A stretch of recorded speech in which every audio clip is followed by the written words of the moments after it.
pesan moderasi beragama ini kan bukan barang baru ya, Mas Gun-Gun.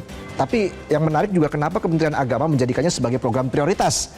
Jika sebagian besar penduduk di negeri ini sudah moderat begitu. Dinamikanya apa sih dalam membangun komunikasi itu? Jadi dinamika komunikasinya gini, karena kan dinamika itu tidak pernah jadi ruang hampa ya. Selalu ada tarik-menarik, pertarungan wacana, pertarungan narasi. Contoh misalnya transnational ideology, ya kan? Itu kan selalu kemudian menjadi problem.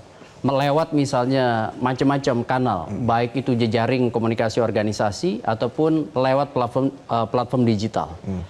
Konsumsi informasi yang disebut sebagai era keberlimpahan komunikasi. Kan mungkin orang kemudian mengakses sumber-sumber yang tidak otoritatif.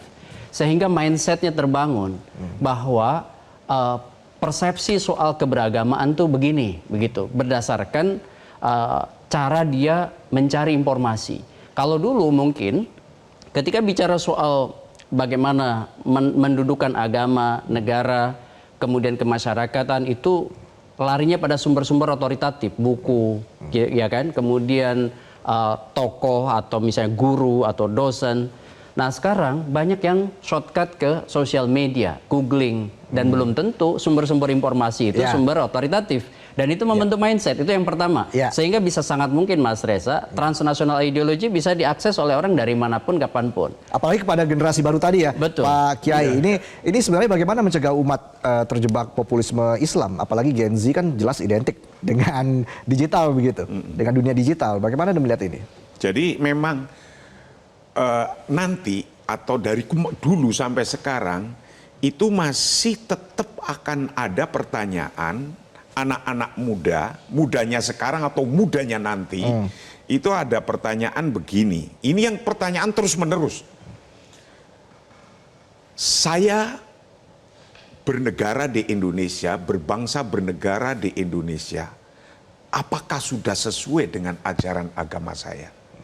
Ini pertanyaan yang akan berulang terus. Maka kiainya, tokohnya, negara bangsa ini, tokoh politiknya harus bisa memahamkan.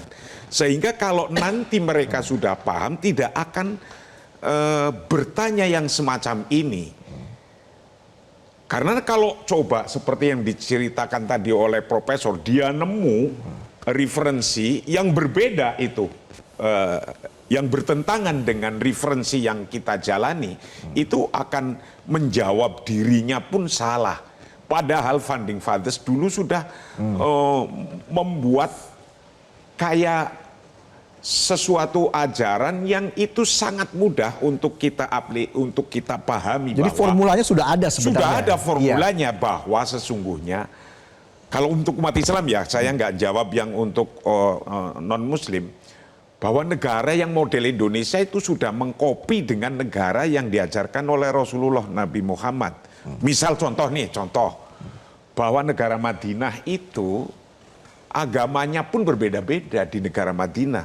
Ada Islam, Islamnya saja ada dua golongan. Ada Muhajirin, ada Ansor.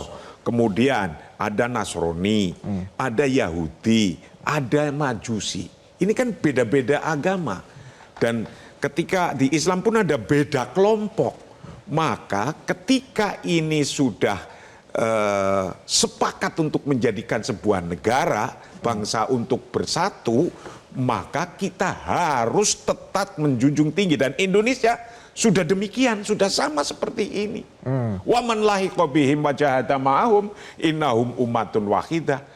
Ketika siapa saja sudah bisa sepakat, betapapun kita beda-beda agamanya, beda sukunya, beda macam-macam rasnya, dan juga pasti kita beda partai politiknya atau beda organisasinya. Tapi kalau kita sudah sepakat, ini yang harus dijunjung tinggi.